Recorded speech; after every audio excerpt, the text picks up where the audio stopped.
You have taught a lot of, well-known people, celebrities, CEOs, and it's almost like you're the last stop before falling off a cliff, or you're the first first responder when they have fallen off the cliff. And I want to talk about how we don't have to wait to fall off the cliff. And we've had this conversation before. Yeah, look, I've taught over 6,000 people to meditate now over the last 20 years. I've been teaching Vedic meditation here in Sydney for that period of time. I taught my 3 kids to meditate at 4 years of age. They're now 15, 16 and 17. I teach a lot of kids to meditate, and mums and dads and kids and corporates and creatives and elite sports. I've worked with the Wallabies, members of the Australian Cricket team, AFL, men and women's, golfers, tennis players at elite levels, Olympians.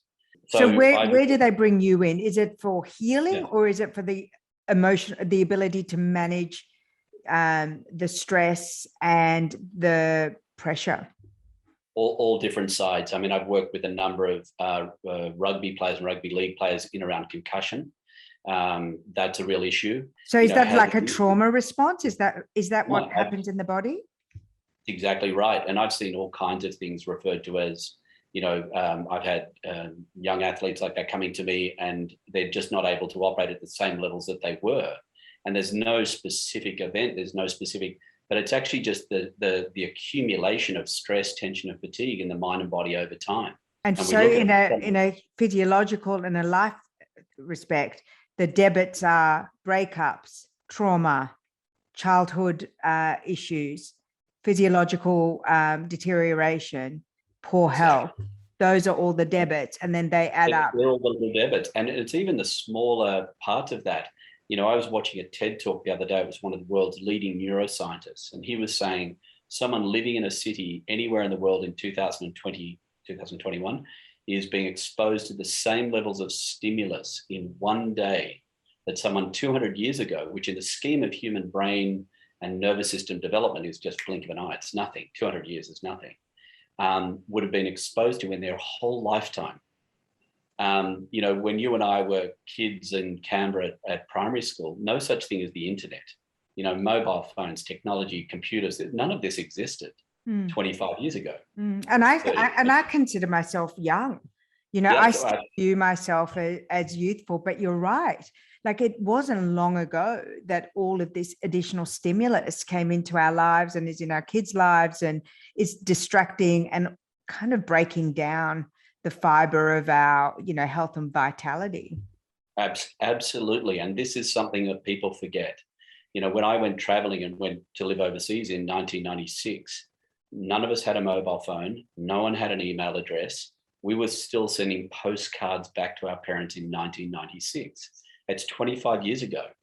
This is, in the scheme of human brain and nervous system development, this is a blink of an eye. It's not even a blink of an eye. The third law of thermodynamics says that as you excite or overstimulate any system, it will naturally move towards a state of disorder and chaos. The opposite of that is also true, which is as you de-excite any system, it will naturally move towards a state of order.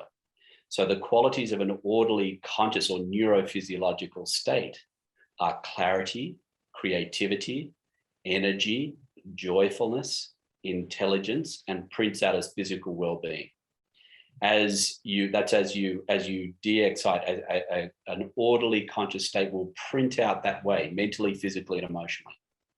As you stimulate, and in fact, in these times in which the stimulus is just off the charts, and again, has happened in such a short period of time, then the accumulation of stress, tension, and fatigue in the mind and body will create overstimulation, which will move towards a state of disorder. And disorder presents in the mental, physical, and emotional state as a lack of clarity, lack of creativity, lack of energy, lethargy, lack of joyfulness, lack of intelligence, and physical lack of ease, which, if unchecked and unaddressed, will become dis-ease or aging, accelerated aging.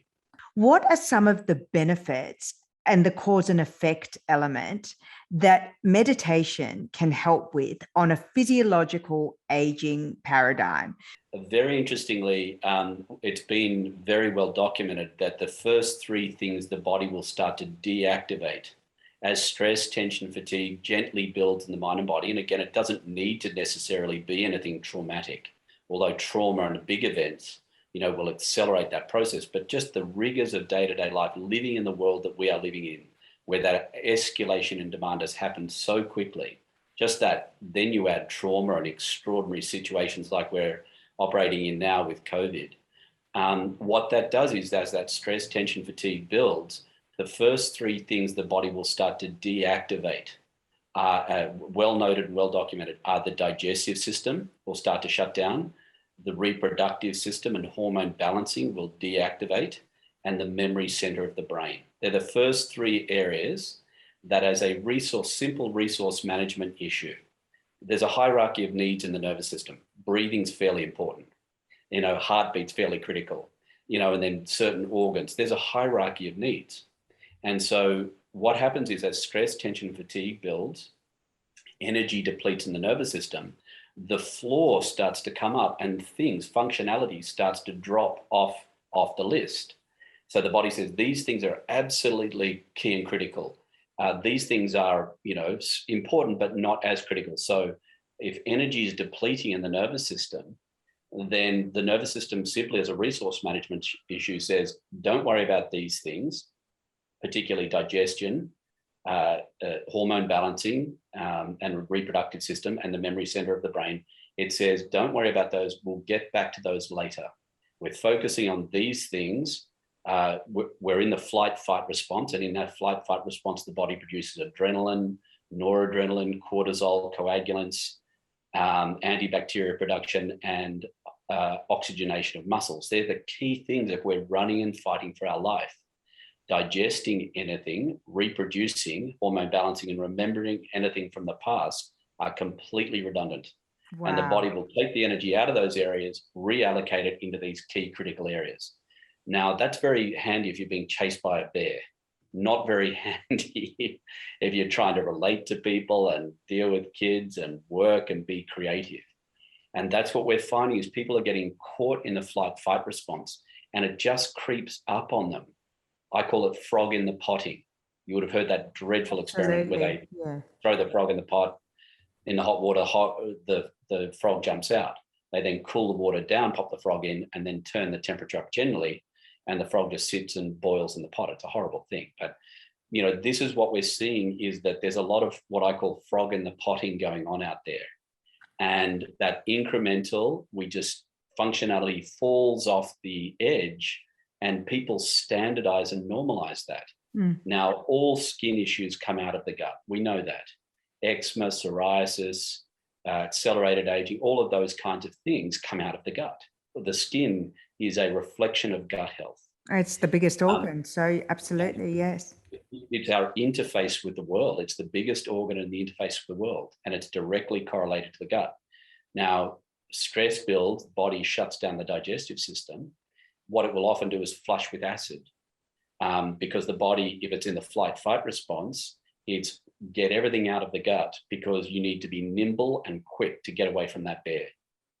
And so now the gut goes acidic, and that creates all kinds of gut issues and leaky gut, IBS, all these things, huge issues around allergies, all of that comes round and is a function of the gut not being attended to. Now, you can drink spring water and eat organic. If your body has shut down the digestive system because it's saying I haven't got the energy to attend to that functionality, then you can do whatever. You can put all the supplements you like in, but if that body is not activating that area, it's not going to make much difference. We've got to get the body opening up its repertoire again.